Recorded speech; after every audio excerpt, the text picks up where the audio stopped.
Hai, jadi untuk para senpai yang sudah kerja di Jepang, mungkin bagi senpai yang kerja di Jinkoku, atau mungkin magang, atau mungkin Tokutegino, mungkin kalian mau ngincer naik jabatan, mau ngincer kayak Gofuku Shishi, atau mungkin kayak TG2 yang lainnya, atau mungkin yang pengen pindah karena mungkin sepanjang kalian kerja di Jepang, kalian sambil ibarat itu mungkin kuliah online di entah itu di universitas terbuka dan lain-lain, kalian pengen pindah nih ke Gijin Koku. Kalian harusnya tahu kalau kalian butuh kualifikasi, sertifikasi untuk bisa dapetin apa yang kalian pengen. Mungkin yang tadinya Tokutegino mau naik jabatan jadi supervisor, mungkin kalian yang magang terus mau pindah ke Tokutegino, terus mungkin kalian yang Tokutegino mau ke TG2. Pokoknya ini sama lah mungkin. Atau mungkin yang tadi kalian udah antara magang terus mau pindah ke Gijin Koku atau Tokutegino terus mau pindah ke Gijin Koku. Kalian tahu kalian harusnya butuh kualifikasi ini. Mungkin N3, N2, N1. Dan mungkin ya kita bakal bahas dari durasi dulu. N3 tuh butuhnya katanya sih 4 tahun ya. Dari pokoknya ada tuh kayak JLPT tuh pernah bikin kalau nggak salah tentang orang tuh rata-rata belajar bahasa Jepang sampai N3 kayak gimana? Idealnya tuh katanya sih 4 tahun. Kalau dari nol N3. Realistisnya gue pribadi sih 1 tahun dan banyak orang juga yang gue kenal 1 tahun. Jadi mungkin kita bisa cap, kita bisa kayak taruh kalau oh ini ternyata orang tuh realistisnya 1 tahun. Walaupun meskipun idealnya kata JLPT sendiri 4 tahun. Faktanya yang terjadi di lapangan 2 bulan. 2 bulan tuh mungkin banyak orang yang bilang 2 bulan dari N4 lah, itu gue nggak bisa nyangkal sih, tapi intinya ini emang benar-benar buat orang yang advance dan bakal fokus ke ini yang udah kerja di Jepang dan udah punya pengalaman gitu, tapi belajarnya selama ini nggak efektif dan kita bakal meminimalisir waktunya gitu. Terus mungkin ini mungkin banyak yang apa ya, kayaknya bakal lebih sedikit dibandingkan yang N3, tapi mungkin ini bakal bisa ngebantu kalian yang N3 nanti ketika mau pindah karir yang lebih gila lagi gitu. Lebih mungkin bisa kasih kestabilan, lebih bisa kasih mungkin gaji yang lebih banyak lah, nggak usah munafik. Mungkin mungkin katanya kan butuh ideal sekitar 5 sampai 6 tahun kan. Terus yang gue lihat-lihat sih realistisnya 3 sampai 4 tahun. Tapi yang gue sadar dari sensei gue pribadi yang ngajarin gue supaya gue bisa lulus N3 dalam 1 tahun dari nol, itu dia bisa lulus dalam 9 bulan. Atau let's say 1 tahun lah. Karena Jerome, dia beasiswa Mitsui Busan itu dia lulus dalam 1 tahun. Jadi mungkin let's say dari jangka 9 bulan sampai 1 tahun. Dan mungkin itu lu mikirnya kayak itu bisa dicapai ketika lu belajar seharian. Tapi sebenarnya dengan metode yang gue bakal share ini, lu bisa ngelakuin itu dengan misalnya N3 dari posisi lu mungkin sekarang N4, atau mungkin lu udah belajar N3 tapi belum belum lulus-lulus, lu bisa meminimalisir waktunya jadi cuma 2 bulan. Kalau misalnya mau ngejar N2 sampai N1, gue nggak bisa jamin kayak lu bisa selesai itu dalam 6 bulan. Tapi mungkin secara fakta, data, dan angka yang gue ketahui, N2 dan N1 itu bisa dicapai dalam 9 bulan sampai 1 tahun. Jadi, let's see. Kalau lu mau coba, lu bisa praktekin apa yang bakal gue share. Karena gue bukan cuma yeping, tapi gue bener-bener ngebantuin orang yang bisa lulus JFT dan JLPT gitu. Jadi, kalau misalnya emang mau jadi kelinci percobaan gue, silakan. Karena gue sendiri belum pernah ketemu klien dan customer yang lulus N1 dan N2. Tapi secara data, orang yang gue kenal dan orang yang benar-benar apa ya, bukan secara personal sih, gue lebih ke sharing ke temen gue yang pas waktu itu masih N3 dan dia lagi persiapan N1 dan dia rasa sih dia pernah kebantu sama gue. Terus ada juga orang-orang yang lagi persiapan N2 dan dia bilang metode yang gue share itu bagus. Jadi mereka sendiri bisa lulus N2 dan N1. Tapi itu bukan benar-benar klien yang secara profesional ya. Jadi gue belum bisa kejamin kayak itu tuh mungkin mereka emang hoki, mereka itu mungkin emang jago, mereka berbakat gitu. Tapi intinya kalau lu misalnya percaya lu bisa lulus dalam 9 bulan, kan katanya tuh, kalau mungkin tahu ada quotes dari Henry Ford dan dia ngomongnya bagus banget kayak if you think you can and if you think you can, you are right gitu. Kayak misalnya nih, kalau lu mikir lu itu benar, lu benar, tapi kalau lu mikir lu salah, lu itu benar. Lu juga benar itu. Maksudnya apa kayak misalnya nih, lu mikir kalau lulus N1 dalam 9 bulan itu nggak mungkin. Bener. Lu berarti kayak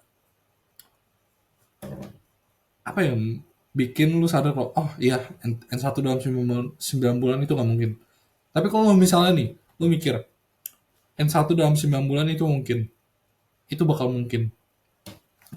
Kayak mungkin kelihatannya bacot, kelihatannya motivator, tapi itu fakta yang terjadi. Itu yang kayak sensei gua, itu dia bisa lulus N1 dalam 9 bulan dari nol. Jadi terserah, kalau lu nggak percaya silakan, gue juga nggak peduli. Kayak buat apa kalau lu misalnya emang bisa mencapai itu dalam waktu lebih dekat, kenapa harus lebih lama? Meskipun lu nanti mungkin bisa bilang itu kan dia berbakat, ya kenapa nggak coba dulu? Lu bakal coba caranya kok, ketemu caranya kok. Misalnya nih, kalau lu mikir N2 itu bisa dicapai dalam 6 tahun dan lu bener-bener mikir itu 6 tahun, ketika aslinya lu berkapasitas buat mencapai itu, lu berbakat buat lulus dalam 1 tahun, lu bakal ngebuang waktu 4 sampai 5 tahun. Karena lu mikirnya, kayaknya cuma 5 tahun deh, 6 tahun deh. Ngapain gue harus belajar dari sekarang? Ya udah, itu bakal makan waktu 6 tahun. Sedangkan kalau misalnya nih, kayaknya gue bisa N1 deh dalam 9 bulan, dalam 1 tahun. Ya mungkin gue nggak pinter-pinter banget, tapi karena dia berani, meskipun dia nggak berbakat, dia bakal cari tahu semua caranya dan dia bisa lulus N1 dalam 1 tahun atau bahkan kurang. Jadi itu balik lagi ke mindset, genset kalian. Dan itu bahkan bisa dilakuin dalam 2 jam per hari. Selama lu punya metode yang benar. Meskipun lu sibuk kerja seharian, meskipun lu kuliah, meskipun lu apa, selama lu punya metode yang benar, yang bisa nge-cover, itu bakal merubah segalanya. Jadi, gue tuh punya tesis kayak gini. Kalau misalnya nih, N3 itu makan waktu lebih dari 1 tahun, N2 makan waktu lebih dari 5 tahun, N1 makan waktu lebih dari 6 tahun, itu tandanya ada 3 hal yang terjadi dan menyebabkan 3 kondisi ini. Yang pertama, muridnya nggak kompeten alias bukan bakatnya. Tapi itu di luar kontrol. Mungkin kita nggak dilahirin berbakat kayak Ronaldo. Mungkin nggak dilahirin berbakat kayak Messi.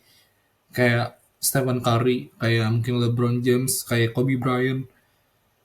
Tapi kita punya masing-masing bakat gitu. Kayak Kobe Bryant kan main basket. Michael Jordan main basket. Messi main ini. Main bola. Ronaldo main bola. Terus mungkin apa? Chopin main piano. Kalau misalnya nih, lu nggak bisa ngejudge kayak, oh ikan tuh harus manjat, kan itu nggak mungkin ya. Kayak pikir lah, nggak kayak gitu. Terus lu misalnya suruh elang nih, elang yang terbang di atas di cakrawala, lu suruh berenang di laut,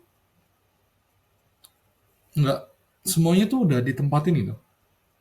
Kayak ikan tuh nggak bisa manjat pohon, elang tuh bukan, gua nggak tahu ya bisa atau nggak berenang, tapi intinya tempatnya bukan di situ gitu.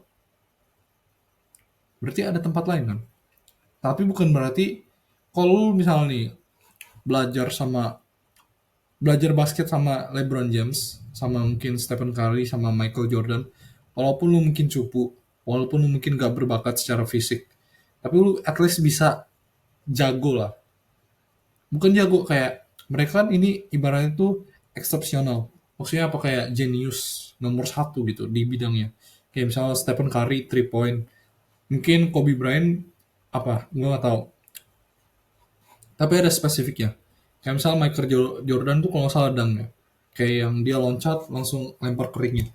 Kayak specialty-nya ada gitu masing-masing. Dan mungkin lu secara fisik nggak dikaruniai yang besar banget kayak mungkin Kabi Olim ya kalau salah yang gede banget itu. Terus mungkin lu Michael Jordan yang mungkin ngedang, gue nggak tahu sih. Kayak gue cuma ngikutin Stephen Curry doang.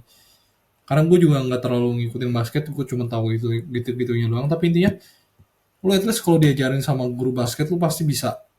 At least nembak yang bener tuh bisa. Tapi lu mungkin nggak bisa main di NBA. Di kompetisi terbesar gitu, basket yang itulah di dunia. Lu mungkin nggak bisa, tapi at least lu bakal bisa.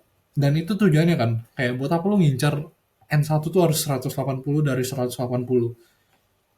Buat apa kan lu bukan ini, kecuali lu emang mau jadi guru bahasa Jepang tuh, itu baru ini, baru penting. Tapi sebenarnya itu nggak penting-penting amat gak sih? Kayak at least lu bisa ngejelasin ke muridnya, lu bisa ngelakuin yang bener lah. Ya udah itu yang penting gitu. Kayak lu misalnya nih lu mau kayak Go Fukushishi, kerjanya kan mungkin sama ini ya, sama Obasan sama Opasang. Terus lu mikir lu harus butuh N1 yang 180 dari 180 yang mungkin itu dibutuhkan sama orang-orang pekerjaan-pekerjaan tertentu gitu. Kan enggak kan. Jadi lu ya udah, lu aja ngincer seadanya aja gitu. Dan kita bakal bahas faktor kedua nih. Kan ini ada guru nggak kompeten. Kayak bahkan nih kalau misalnya guru nggak kompeten, murid yang terbaik pun dia bakal susah maju karena ini. Kayak ini tuh sayang banget sih, ini kayak di luar kontrol. Tapi intinya yaitu sayang banget. Dan mungkin ada juga nih murid yang nggak punya drive buat lulus cepat. Kayak misalnya nih ada si S, dia mau kerja ke Jepang tapi dia ya udah gitu. Dia mikirnya kayak kalau gue kerja ke Jepang bagus, tapi kalau misalnya enggak ya udah gak sih, gue masih bisa kerja di apa, gue bisa ngapain, gue bisa trading crypto mungkin. Kayak dia tuh bener-bener nggak punya drive itu. Sedangkan mungkin si X nih misalnya nih, dia dapat beasiswa buat kerja ke Jepang karena dia nggak punya mungkin financialnya pas-pasan, tapi dia bener-bener komit karena dia ada utang gitu, misalnya di keluarganya dia mau bantuin orang tuanya beresin utangnya. Dan dia benar-benar kayak belajar mati-matian meskipun dia udah capek kerja, dia bakal tetap kayak drive-nya tuh ada gitu. Kayak itu tuh benar-benar fokus buat mencapai sesuatu yang bahkan dia sendiri tuh nggak bisa. Dan ujung-ujungnya dia bisa karena dia mau maksa hal itu. Dan sebenarnya itu bagus gitu. Dan sebenarnya kalau misalnya dia nggak punya drive nih, bahkan guru terbaik pun nggak bakal bisa ngebantu murid ini. Jadi lu harus tahu nih, lu harus aware lu di mana. Lu mungkin ada di fase yang diajar sama guru yang kok nggak kompeten, atau lu sendiri yang nggak punya drive buat lulus cepet. Gue nggak tahu, lu harus cari tahu sendiri. Dan ini tuh ada jawabannya gitu. Jadi balik lagi ke yang tadi, masalah ini tuh bisa diselesaikan dengan satu hal, satu hal, yaitu metode. Maksudnya kayak gimana? Kayak tadi, kalau lu misalnya diajarin basket sama Michael Jordan, kalau lu misalnya diajarin piano sama guru piano terbaik yang udah ngajarin 2.000 orang di sepanjang karir dia ngajarin piano buat orang-orang yang pianis-pianis yang bener main di puncak dunia, di puncak kayak kompetisi dunia kayak Chopin International Competition itu, gitu-gitu. Lu at least ya, meskipun lu nggak berbakat, lu at least bisa main piano pace-nya si Chopin yang ballad in G minor. Lu at least bisa main La Campanella. Lu at least bisa main Interstellar. Lu at least bisa main apalagi Beethoven, Virus, Beethoven mungkin yang Moonlight Sonata. Mungkin bisa main yang Turkish March punya Mozart. Lu bisa. Walaupun nggak seperfect pianis terbaik di dunia, lu bisa. Lu kalau diajarin basket sama orang yang udah juara dunia, lu bakal at least bisa gitu main basket. Ya walaupun lu nggak main di NBA nanti di kompetisi terbaik, tapi lu bakal bisa. Dan gue bakal share modul yang fokus buat ngebantu lu ketemu metode belajar Sebenarnya bukan ngebantu lu ketemu sih, tapi gue mempertemukan metode yang udah ngebantu 1984